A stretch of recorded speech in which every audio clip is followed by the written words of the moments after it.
Shut up and sit down. Welcome to the Health and Wealth Podcast with your hosts, Tim and Carter. What's trending, Enrichers? Carter Wilcoxon, founder of CSI Financial Group here, with my co-host and former wealth advisor, Tim James, founder of ChemicalFreeBody.com and your new health advisor. This is the show where we reveal the connection between physical and financial abundance. Hey, Enrichers, thank you for joining us for another episode of the Health and Wealth Podcast Show. I'm really excited about our guest today that we have because it's one of our very first guests that have been in the New York City area. So I'm very, very excited. But before we get to our guest today, I want to welcome my co-host, Mr. Tim James, Mr. Chemical Free Body himself. Timmy, how are you, bud? You know, I'm doing really good because my air purification system just showed up today. Yes, I'm so excited. I'm so excited about it because it's like, you know, I've been teaching people for years, like crack your windows at night, even in a snowstorm. You got to get fresh air. People don't realize that your home can be anywhere from, you know, a 10 to 100 times more polluted than downtown smoggiest city in America. And people are like, how is that possible? Well, we have things called paint, and they off-gas, and you can't even believe what's in the paint today. If you have carpet, it's off-gassing formaldehyde. That's what they put into, you know, people when they die to embalm them, right? So, and then there's the dust and the mites, and you know, and then just if you have like glues and particle board, especially in the summer times when things heat up, those are off-gassing. There's just a lot of, and then the air. I mean, we have a major. It's even bigger. It's way bigger than COVID, which is air pollution kills over 1 million people a year worldwide. Million people, boom, every year. Well, where's the talk about that? Where's the talk about pollution? You know, we talk about climate change and those other things, but the real issues that we have today is pollution. That's the big problem we have. I mean, a lot of people are dying of pollution, and air quality is a big problem. And then out here in in Oregon, you know, and other places, we have wildfires because of, you know, terrible poor mismanagement of our forests, and you know, fires are naturally occurring. They just clean the slate, and that's a natural thing that's supposed to happen. But we could manage these forests much better.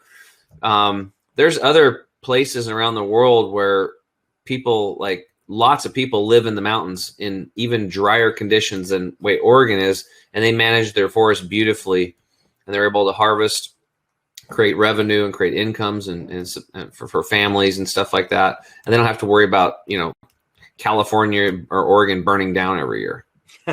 Right. Now this air purifier, you showed it to me, you know, pre-show and everything. It's a secret. Yeah.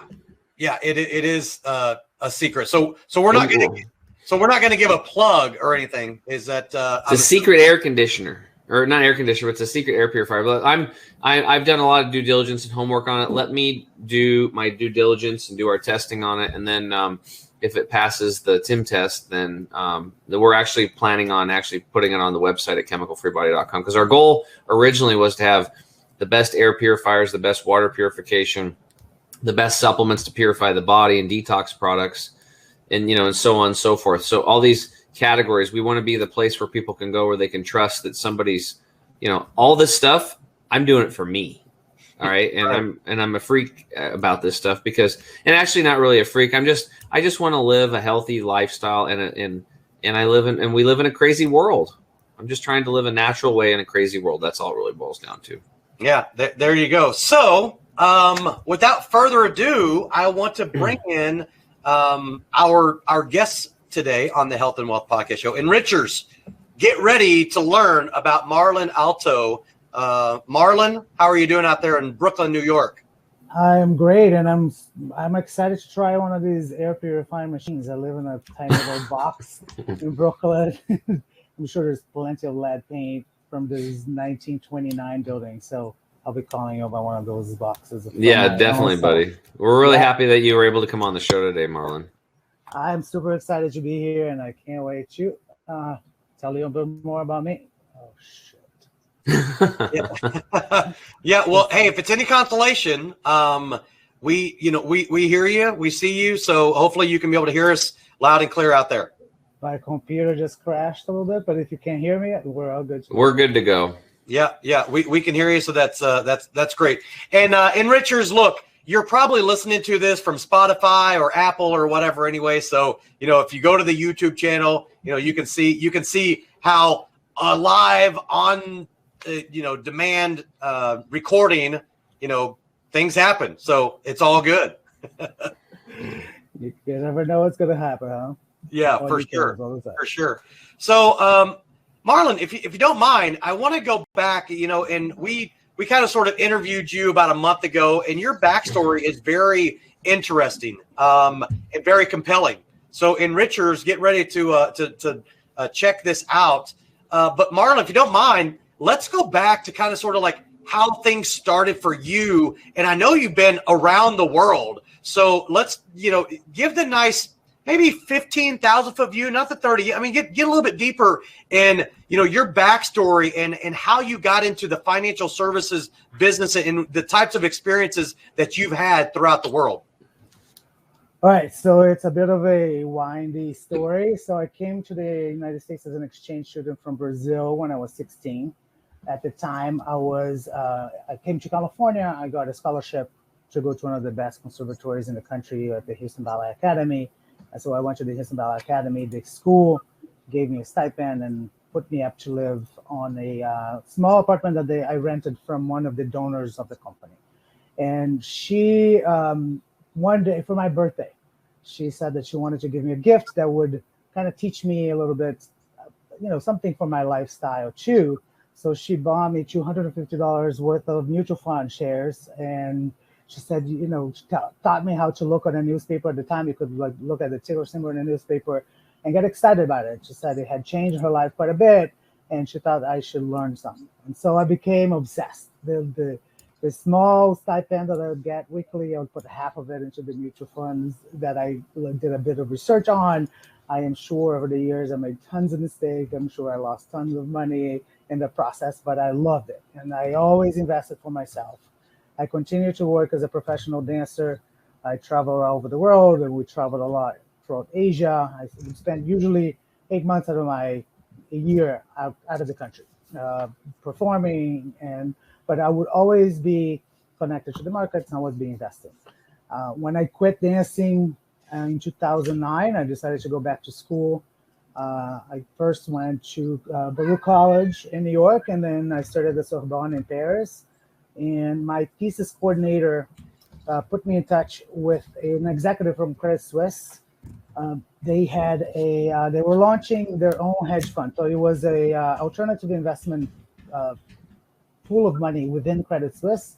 So I went in there to be kind of the underwriting associate. So we would make sure to try to poke holes in the investments, make sure that there was nothing that could blow up on our faces if something went wrong. And this was a litigation financing firm. So we invested large sums of money into large corporate suits. So this is, just as an example, let's, hypothetically, Apple sues Samsung, and we are coming in for a portion of the costs in exchange for a portion of the returns on that. So we spun out into a company called Parabellum Capital. So it was a small litigation financing firm, alternative investment firm. I was with them for 5 years. The beginning, was very exciting, and I learned a lot about the legal world and the financial world. But after 5 years of being there, I was feeling a little isolated. Like I wasn't really touching the day-to-day individual. I wasn't making a difference in the lives of our, real people. Our customers were the Max Planck Institute or Morgan Stanley or BlackRock. So those were our clients, and it didn't feel that my input was going to make a huge difference for them. So I wanted to work with individuals. So I left there and joined Eagle Strategies. Eagle Strategies is an independent investment advisor that is owned by New York Life Insurance Company. And I've been with them since 2017, and I've been developing my book of business. And I mostly work with, folks. A lot of my clients happen to be in the LGBTQ community, but not solely. A lot of them are young professionals, quote unquote, between 28 and 49, who are in their prime working years, building a family, opening businesses, and the finances are getting more complex, and they want a little guidance in that in that process, and that's where I come in. Now, so I want to go back to something that you touched on early on, because I was always interested about this, myself. I was curious. I tried to be to get on the foreign exchange or student foreign exchange, if you will, circuit, whatever you want to call it, right? Yeah. And because I was like, one of my most favorite subjects early on was French, and I had quite the passion for it. Unfortunately, like all too often, I got a really bad French teacher my junior year, and she actually was an exchange teacher from France, and my French teacher went over to France, right? Wow. So she comes in, I thought, oh, this is going to be great. What was her name? Mademoiselle, I can't remember what it was, honestly. Yeah. She was that forgettable, I guess, but she stopped me from wanting to pursue international business. I really wanted to be international business and everything. But here's my question, and here's what the enrichers, are going to get a chance to hear. What is that like? How do you start that process? How do you become, picked or chosen to come from another country to come over to the United States, and how that swap works? Well, so I don't come from a family with a lot of money, but I went to a school with people with a lot of money. My mother was a teacher in a very wealthy private school, and all my fellow classmates were traveling abroad all the time, doing exchange programs, and I thought that was a great idea. So I just mentioned to my grandfather, and he said, "You should do it." And I said, "This sounds crazy. How am I going to pay for it?" My dad was a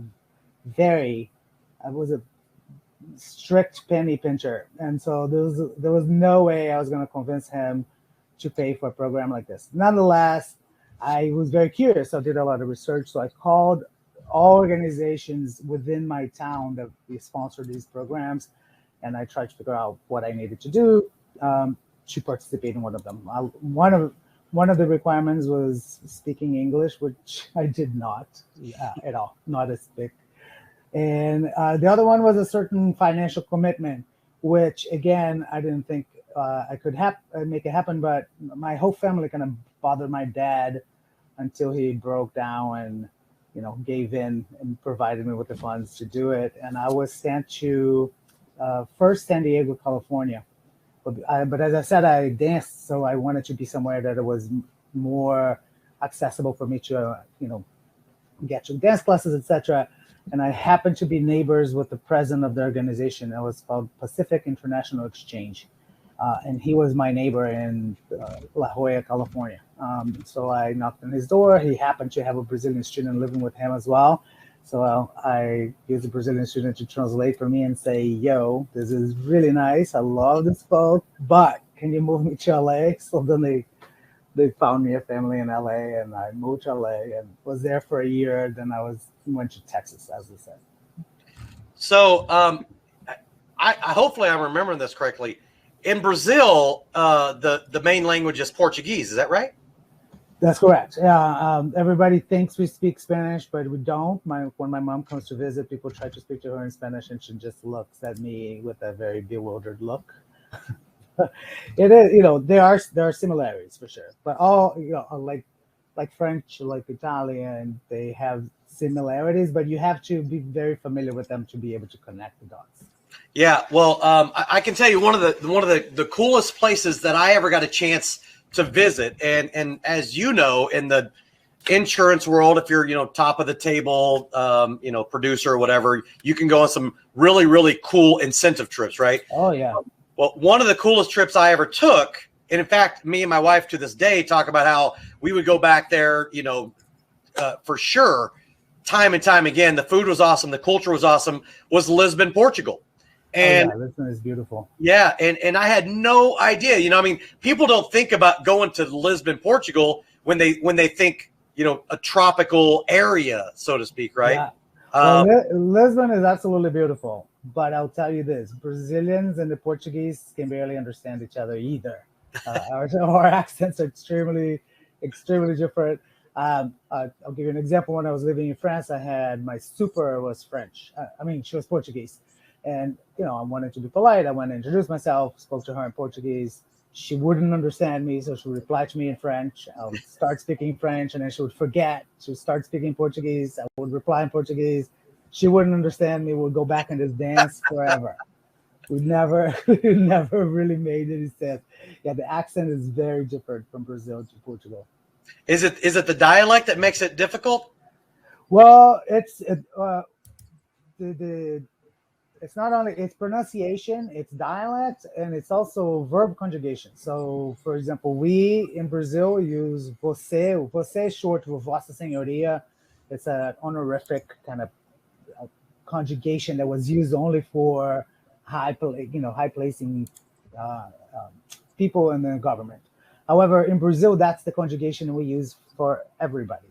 And so even the conjugation of verbs that we use to refer to one another is different than they do in Portugal. And the vocabulary is very different, and the accent is very, very different. So one last thing, and then we're going to get into how you kind of got into Eagle strategies and everything. The process and journey to learn English.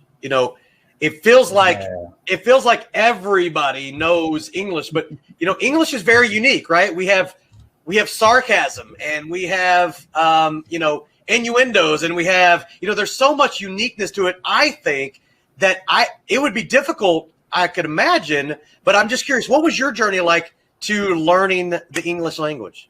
Well, I'll tell you, it wasn't easy because I was the cool kid in my class in Brazil, and then you come to another country, you don't speak a word of English. You try to make a joke, doesn't come across whatsoever, even after a year of being here. When I first came, I think I knew two phrases: water, where's the bathroom, and I'm fine, thanks. That was about it. So my answer to both everything was I'm fine, thanks. Yeah. I'm fine, thanks. I'm fine, thanks. And after a while, at first it's literally just sounds like mumbo jumbo. After a while, the sounds start connecting and you start making sense. But as you said, English doesn't have a lot of very fixed rules that you can follow. Even the spelling of words are very different. The grammar is a mixture of French grammar with Germanic rules. So in the beginning, it's really you're grasping at straws. You don't know where to go. But I used to go to I came here. I wanted to find some fun classes to take because in Brazil it's very academic. It's chemistry, physics. Here I could take tennis. I could take choir. I could take photography. And they're like, no, those classes are full. You should take German. I was like, why the heck am I being put in a German class when I don't even speak English? So I didn't know where one began, where the other ended. I would spend my entire time in the library translating from German to English, from English to Portuguese, and the whole way back. It was a nightmare, I'll tell you this. My first year was a nightmare.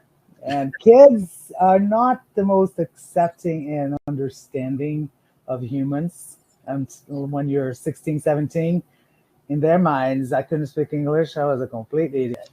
Never mind that they had 17 years of practice ahead of me, but whatever. Yeah. So how long was it until you felt like comfortable having a conversation, in English with, someone from Texas or someone from California or?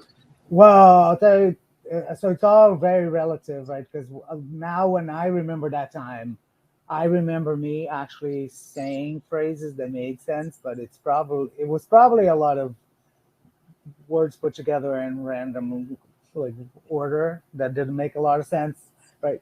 But I definitely 6 months before, I wasn't afraid of having a conversation. When the beginning, if I went to a party, I would hide because I was afraid somebody would ask me a question and I wouldn't know how to answer.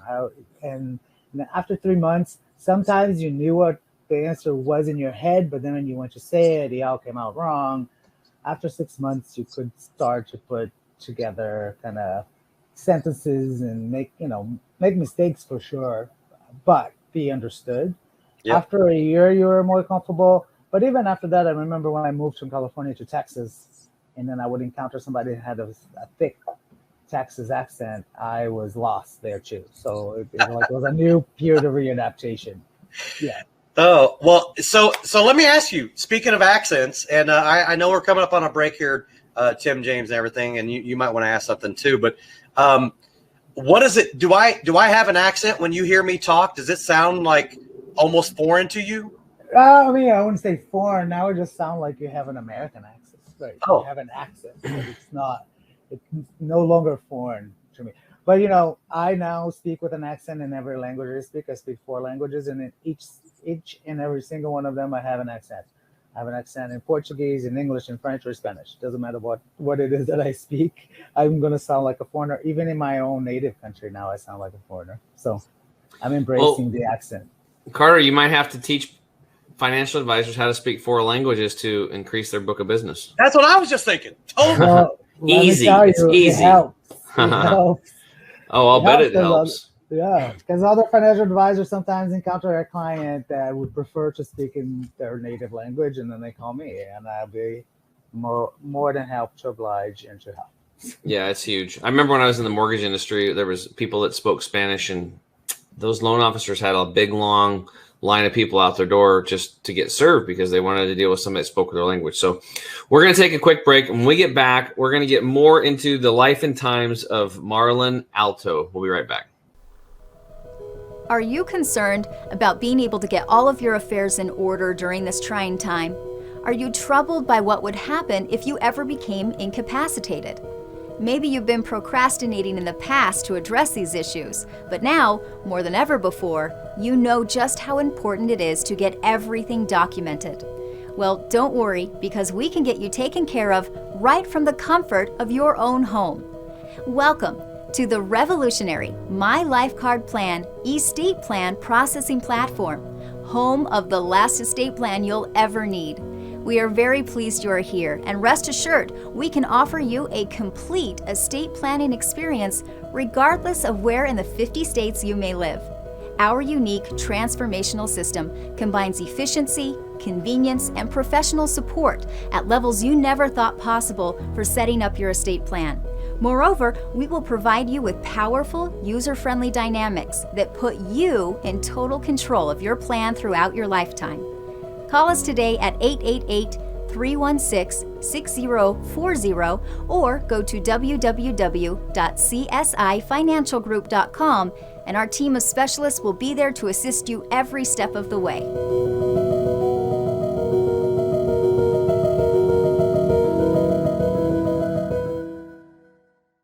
What's up, Enrichers? Tim James here with my co-host Carter Wilcoxon. Today in the house, we've got Marlon Altoe, registered investment advisor, and a really cool guy. And I need to take some dance lessons. That's what I need to do. Dancing's fun, man. It is fun. So why don't you get in, Marlon, into like some of the things that you're doing in your practice that separates you from other people, or just fun stuff that you're doing, or things you enjoy? Yeah, for sure. So as I said, I work a lot in the LGBTQ community. I think I happen to be gay, and by affinity, by association, so a lot of my clientele came from that sector of the population. And so recently it's become, and we were talking about languages, due to a high rate of divorce a few years ago within my clientele. I had 5 couples divorcing. I needed to learn how to communicate with this folk. I joined an organization called the National Association of Divorce Professionals. So these are professionals who work with divorced couples to facilitate their experience, because it's a traumatic experience. So it's usually folks in finance, real estate, legal, and then mental health. And we're actually at the moment forming 2 national chapters of the National Association of Divorce Professionals for language-specific chapters. One for Portuguese speakers. So if you're out there and you're a professional who services that community, and you're a financial advisor, a mortgage professional, a realtor who needs to help these folks find new homes, mental health professionals, and you'd like to learn more and how to participate, let me know. We would love to have you if you're Portuguese speaking or if you're French speaking. And what else? I do a lot of work, in the context of financial advisement. You plan for everything that life brings on your way, including growing your family in a variety of ways, that being adoption and surrogacy. So I've been doing a lot of work on surrogacy planning and all that. So it's kind of a niche oriented, but it has been very lucrative, because once you help folk who have those particular needs, they know folk who have the particular needs, and they connect you with others. Mm-hmm. So it's been also very rewarding to be able to provide information that they might not find easily elsewhere. And I think the other thing that helps us to set us apart is that a lot of other financial advisors have very high investment minimums. You have to have $200,000, $1 million of investable assets in order to be able to even work with a financial advisor, right? And we're transitioning into doing more fee-based planning, meaning I can sit down with you, I can really dig deep into what you're trying to accomplish with your life, and we can create a very, bespoke, precise plan, step-by-step on for you to achieve, and we can charge you a flat fee. So even if you have absolutely no investable assets, but you want some financial guidance, we can sit down with you and have a very, in-depth process that will spell it out to you how to achieve your goals, and be able to work together without you having to be a millionaire before you even walk in the door. Yeah, that's typically one of the challenges that, in one of the areas, an underserved area that we specialize in ourselves. A lot of our advisors that do business with us, and I'm using advisor kind of sort of broadly, insurance advisor, registered reps, investment advisor, representative. We really want to help to give the masses, the amount of, the working class, if you will, or young professionals, who tend to be, shunned almost, right? Because they don't have, and I get it, to each his own, right? You've got your standards, if you will. You're like, okay, I only want to work with someone who has $5 million and up. That's fine. I get it. But who doesn't, right? Yeah. It's the underserved market that we really want to make available and accessible a lot of the estate and legacy planning solutions that our other company that we just started, Epic Services Company, was built for, right? And that is one of the things that our advisors tap into, this ecosystem that we have that can help clients navigate, those estate planning and the legacy planning goals and objectives. And of course, the advisors that work with us, they like to make that part of their team or an extension of their team, because they are great at the financial planning aspects. What they don't tend to be good at are the estate and legacy planning solutions. So that's where, again, kudos to you that you're trying to help an area and a demographic that tends to be underserved simply because they don't have the right assets, even though they need the type of planning to set themselves up for the future to be a, look, I got one of them calling me right now. There you go. The phones are already ringing. Please help me. But anyway, the point being that those minimums,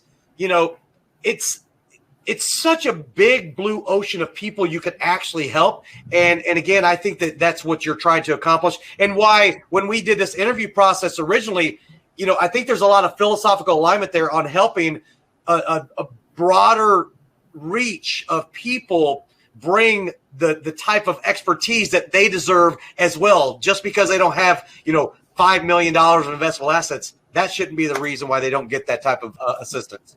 No, you're absolutely right. And I think when we put those barriers for people to even get to know what financial advisement and what the profession can do for them, they get so scared of saying, "Oh no, I don't have enough to talk to you," or And we are pushing away our future clients in a certain sense.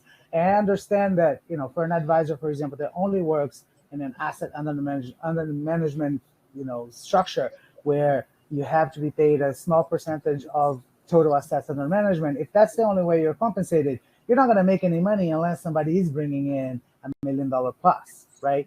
However, I think we need to start getting creative on how to offer our services and our expertise to other folk, like you're saying, who will be their clients of the future, who have the need for this information, right, and for this advice, but don't necessarily have accumulated a certain amount of wealth that would allow them to have that kind of payment structure.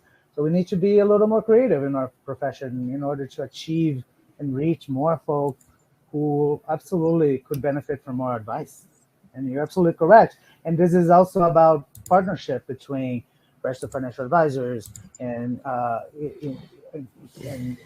insurance brokers and CPAs, bringing it all together in order to provide to the client a full experience where they're really getting the best bang for their buck.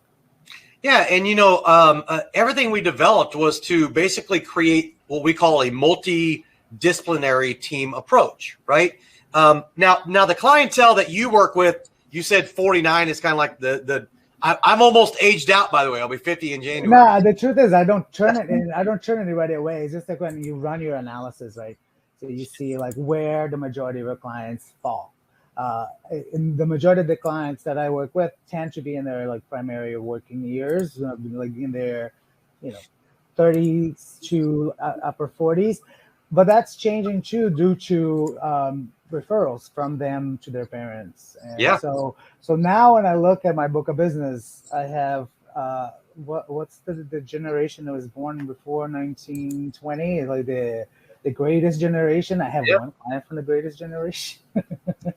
And I also have a couple of Zennials, so you're like, and I like that my practice is expanding to touch a little bit of everybody, right? Well, true. I mean, that really is true diversity, right? Yeah, absolutely. And also I think it's sustainable, right? We are going through a period of wealth transfer between the baby boomer generation into Generation X and then Generation Z, and these folk are now having financial lives are becoming more complex, and they do need the guidance, and we might not be able. We're not traditionally not providing it for them. We're saying, no, you're not enough for us to talk to, right? And I want to change that. I want to make it accessible to a lot more people to come and get the advice that they deserve and need. Yeah, well, and again, I recognize that early on. I didn't know the entire backstory, which is why I was so excited. Hey, and Richards, hopefully you're enjoying this show, because I know that I am, and I knew that there was something, about you, Marlon, that when you got on here, you were going to be sharing some really cool stuff. And again, thank you for doing that. But the older generation, that a lot of our insurance advisors and things of that nature, RIAs, that are identifying or their target audience are the baby boomers and 65 and up. What they're really trying to do is differentiate themselves, right? But what they've learned is that the older generation, they're ready to consolidate.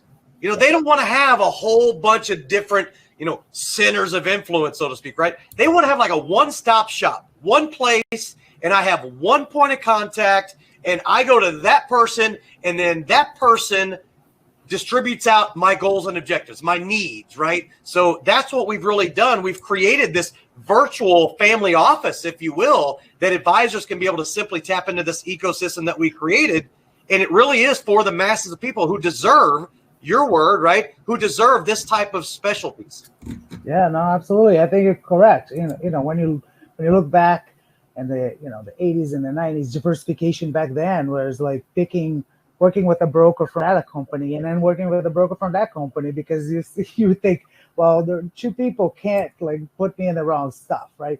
And I think that mentality has gone by, and like now people want to work, as you said, with qualified people who they trust, who they know are going to have their back and coordinate their very complex financial lives in a way that it makes it easy for them. It makes it consolidated. It makes it understandable. It's all tied into an internet platform that allows them to view everything in one place and make decisions much more easily, right? Tim, it sounded like you were going to say something. I was gonna yawn. Oh, okay. Oh no, it was a sneeze. It was a sneeze. I was like, am I gonna sneeze? I got the audio ready to. Nope, I don't have to sneeze. Don't need to hit the audio. I'm back. Hey, so It's that cleaning air system is making it so clean that you don't need to on, sneeze man. anymore. you got to get that thing on. I cannot wait to hear about how good it's working for you. Here's the thing. I've never been. Actually, I take that back. I've been to New York one time. Here's my one experience in New York. Are you ready? Are you sitting down? Right. Bring it on. Flying back from Lisbon, Portugal, we flew into Kennedy while I waited for my connector to fly to Phoenix. That's my one experience in New York. Come on, New York. I've done the same thing, dude. I flew into Kennedy Airport, in and out. That's it. So here's the thing that I want to know. I want to know, what is Brooklyn like, right? And are the majority of the people in Brooklyn, they're Yankees fans, right? Well, I think there's a little Yankee Mets competition, but most of them are Yankees fans for sure. Okay. Yeah. Yeah, because Queens is really known for being more Mets fans, right? Yeah, Queens is more Mets fans, and then the rest of New York's more Yankees fans. But we mix it around a bit. But Brooklyn, where is that? You have to come and hang out. This is the place to be. This is where I love. One of the things I love most about New York is that you can walk out of the door and have no plan whatsoever, run into randos in every corner that will take you into a new adventure if you only have the time and the willingness to do it. So you just say yes, and you ended up in a Broadway show or on a boat cruise, on a party on the waterfront. There's everything for you. You just have to come in, have some free time, have an open mind, and you would love the place. So let me ask you a question. We are recording this just after the 20th anniversary of 9/11, right? Yes. If you wanted to get down to ground zero, how long from Brooklyn would it take you to get down there? Well, I'm actually pretty close. So I'm just on the other side of the Williamsburg Bridge. So I can, from the top of my building, I can see the World Trade Center. So if I bike to the World Trade Center, I probably could be there in half an hour. If I take the train, I could probably be there in half an hour. So wait, hold on. You can be there in a half an hour whether you bike or train? Yeah, because if you bike, you're just getting on the bridge, crossing over, and kind of getting to it. If you're going on the train, you have to walk to the train, wait for the train, transfer the train, right? So the connections kind of make it, but the distance is pretty small. So I wish I could show you on the map. I can't, but yeah, it's pretty close to it. So I'm just on the other side of the East River, and then when you get down to Manhattan gets narrow at the tip, so it's a narrow cross to the Hudson River. So biking is best. Biking is where it's at. Speaking of biking and getting outside and getting healthy, we're gonna take a quick break, and when we get back, we're gonna flip the script and let Marlon ask me anything that he wants about health. We'll be right back.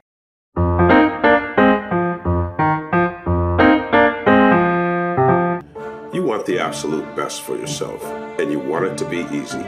That's why we created Green 85. It helps with detoxifying the body gently.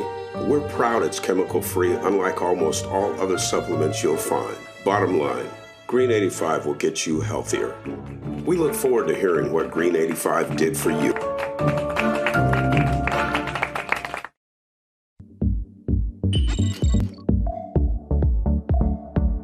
To get this product and our other amazing products, go to chemicalfreebody.com.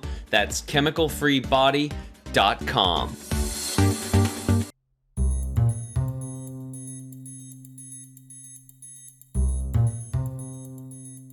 What's up, Enrichers? Tim James here. I'm back with my co-host Carter Wilcoxon. Again, we've got Marlon Altoe in the house today from Brooklyn, New York. Whoop. All right, Marlon. Any question you have on health, go. All right. So my question is in my previous life, I used to be running all over the city, out and about, and sometimes I was concerned about air pollution outside, right? But now, and you brought it up today, and it kind of brought it to my mind. What are the things in this new lifestyle that we have that we should really be concerned? You talked about air quality. Is that something that is top of the line for us, or not moving enough? What are the major concerns that you think in this new lifestyle that we are living that we should be paying attention to, and how can the simple steps we could take? Yeah, that's actually a really good question, and I'm really glad you brought it up because I don't get that asked very much, and it's a foundational question because let's just think about it. We take around 20,000 breaths a day. Think about that. 20,000 times you're inhaling and exhaling. So air quality is very important. It's everything. And we have a tremendous amount of pollution in our world today. It's just the way it is. Not to be political, but the Paris Climate Accords, it sounds really good. Paris, nice place to go. Climate, everybody's involved. We all like that. Accords. Okay, so there's something good about the Climate Accords. People are getting together. But in the Paris Climate Accords, it allows countries like China and India that have billions of people, as the most population, to double their pollution by 2030. So what's going on with that? But most people don't understand it. They've never read the Paris Climate Accords. They don't get it. So the reality is that even before COVID, if you look in photos over in China, people were wearing masks all the time for pollution. Okay. They have big problems over there because people are dying of pollution. They have high amounts of asthma and respiratory issues, and their poor air quality gets in this thing called air, and it moves around the earth, and we're all affected by it. Just like if we pollute over here in the United States, New York or Brooklyn, it's going to eventually go over there too. So all this stuff, it circulates. The problem is it's microscopic and you can't see it. So people out of sight, out of mind. It wasn't too long ago that human doctors were dealing with cadavers, dead folks, and then, they go do surgery. And they couldn't figure out why people in surgery were dying. And then one doctor was like, hey, I think there's these little microscopic things. They're bugs. You can't see them. And, you're crazy. And they ridiculed the dude and threw stones at him, and then all of a sudden, now it's self-evident. If a doctor doesn't wash his hands today, he'll lose his medical license. So everybody knows wash your hands. It's common. We just know it now, right? But back in the day, Earth is flat. Earth is flat. Nope, sorry. It's freaking round, dude, right? Well, guess what? It's the same thing with the chemicals in our air and the pollution in our air. So outside's bad enough, but inside's even worse, right? So, oh man, where do we start with this? So for years, I've been telling people, like I was telling you guys earlier, crack your windows in your home, especially when you're sleeping. Get that airflow going in there. That's going to add years to your life. It really is. And you're going to get into a deeper sleep. It's just really important because air, the oxygen in the air is it's fuel. It's fuel to the cell. So think about it. If you have dirty fuel or if you have clean fuel, is the car going to run better? Of course, we know if the clean fuel is going to run better. Well, it's the same thing with our bodies. We need oxygen, right? So when you're looking at your homes can be anywhere from 10 to 100 times more polluted than downtown Brooklyn, outside air quality. Well, how could that be, Tim? We have a smog warning. Well, guess what? Have you tested the inside of your house? Most people have never done that. I would imagine 99.999% of people listening have never tested the air quality in their house. Now, maybe they've tested for radon. That's kind of a big thing now in the real estate community. That's been going on the last 10 years. A lot more people are becoming aware of mold in the house, right? It's a big problem. People down in Florida, they're building houses on swamps. Well, you're probably going to have some mold issues there, right? There's inherent issues going on. So we need to really clean up our air. Paint is off-gassing up to 4.5 years after it's painted. So if you have this toxic paint, when it gets painted, you smell it. You're like, you don't go into that room for a while, right? Because you can smell it because of the concentration. But it dissipates, but it's still doing it. That new car smell. All these things, same thing, toxins. So you have paint on the inside off-gassing. You can have glues and particle boards off-gassing into the home. Carpets are off-gassing formaldehydes. They spray flame retardants on your TVs, right? Your house is polluted. And then now they've got what's called green building. So they're really building houses that are freaking airtight, right? Because they want to increase. It's all about, lowering your electric bill and stuff like that, and lowering your HVAC system, whether it's heating or cooling. So if you have an airtight home, you don't have to heat it as much or cool it as much. But the reality is you just polluted yourself a bazillion times more. That's what it happens. So it's very tight. And then if you go downtown, there's this whole movement. It's called LEED architecture, or the green building movement. It's a complete 180 degrees. It's toxic. It's like WWF wrestling. It's not real. I mean, so I'll give you an example. One thing I learned from Andrew Pace, who runs the greendesignCenter.com. I had him on my podcast, and he exposes all this. He says they have the credit set up for certain things, like they take this flooring. He goes, you walk into this big, huge, it probably costs millions and millions of dollars to build this building. It's, big, huge, beautiful building downtown. It's all LEED certified green building, right? Well, you walk in and it stinks. Well, what is it? Because the flooring is made out of recycled rubber tires. They just ground up rubber, and it's sitting there off gassing. He's like, I have clients that have literally went down there town to see their attorney or whatever, which nobody wants to do. That's why everybody goes and, it does the, like me, I have an appointment with the funding specialist to help my mom and dad get their estate plan set up. We're doing it over a Zoom conference, thanks to Carter.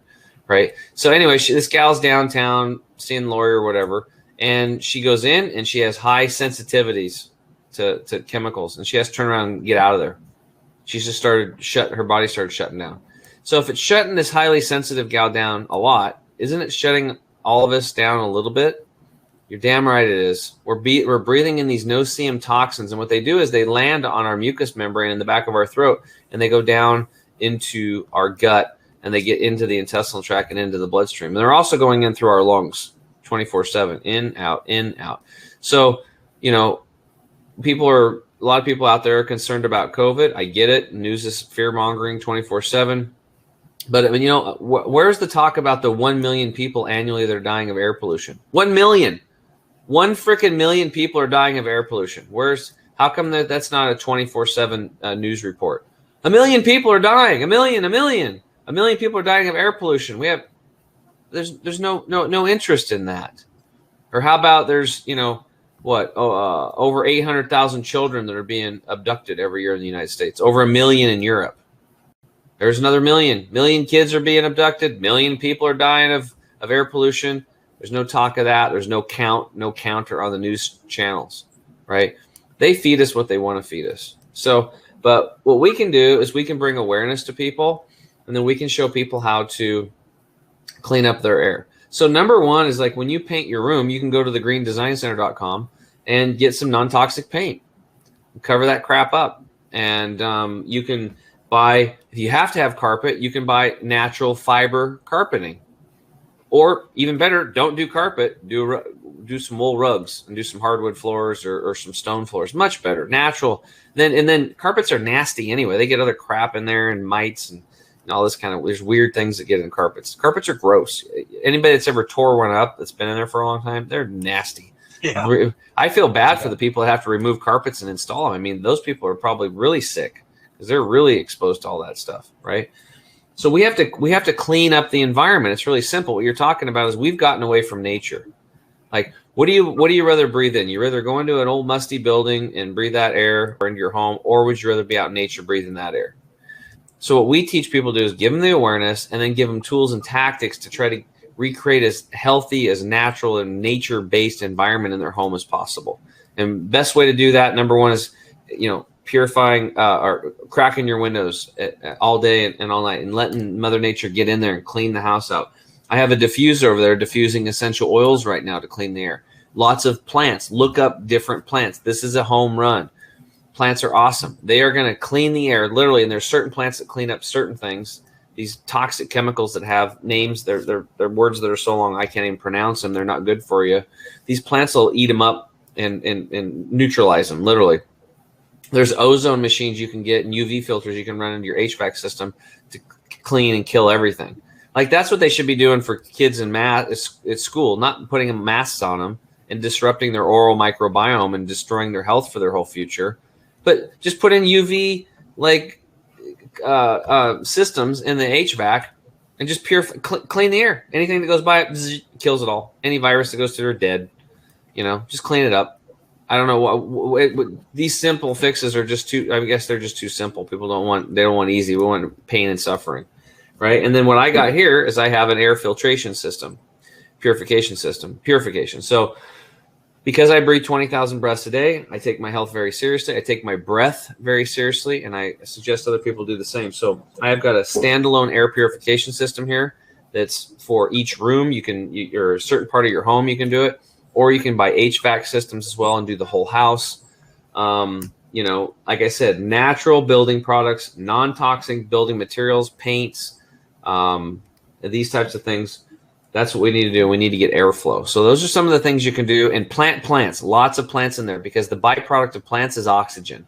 That's our number one food. So I think those are some pretty good ideas for you, and you can stack 1, 2, 3, or all of them together. And I think you're going to improve your quality of life, live longer, live healthier, and have a much more abundant, productive life, and a better chance to wake up and feel good every day. Well, thank you. Well, I definitely have 1,000 plants in the house, so at least there I'm on the right track. That's right. Check. That's good. Can you crack your windows open? Yeah, I do, and I do it all the time. And we also have. Sometimes I put those window fans that go in the air from the outside. I also just because I heard the kitty cat in the background there, you want to be careful. Like, make sure that kitty litter is non-toxic. It's natural, because those we have, especially with women with breast cancer. If they have cats, somebody else has got to be changing that litter, and we got to get that litter different. There's toxins in the litter and stuff like that. So think about the things that you're putting in your house. Things to avoid, like air fresheners, those things where they stick them in the side of the wall and they smell, or candles that people burn. There's toxins in those. Stop doing that stuff. I mean, having something burning in your house is probably not a good idea. All right. And then these plug-in air fresheners are literally just pumping toxins into your body. If you're going to do it, get a diffuser and diffuse essential oils. This is actually a medicine. So you're going from completely harming yourself, and you think, oh, I'm covering up the smell or whatever. Or, oh, hey, how about when you go number 2 in the bathroom? Then you leave. Like, it still stinks, okay? Right? Yeah. Turn the fan on, get some fresh air in there. And how about essential oils? Use essential oils. So instead of having something that's going to, mask the scent and all that and poison you, you can actually have something that's like a medicine that'll, neutralize the scent and then come into your body, attach to your mucous membrane, and boost your immune system. That's essential oils in a diffuser situation. Man, that's a lot of good stuff right there. In fact, I just got something, every time, I got to tell you, Marlon, it's great having Tim as my co-host, because every time we have a guest on, they're going to ask some other different type of inquisitive question or whatever. And I learn something new every single time. So then what I get to do is I get to take it back to my wife, and I go, hey, by the way, sweetheart, the house smells too good. We're gonna cut that out.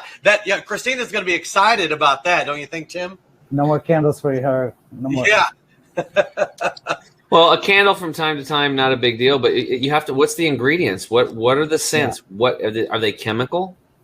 Then you wouldn't want to do it. Like if there's essential oils in the candle wax, and you do it once in a while, and that's not a big deal. But you have to understand that, we don't typically find forest fires and run into them.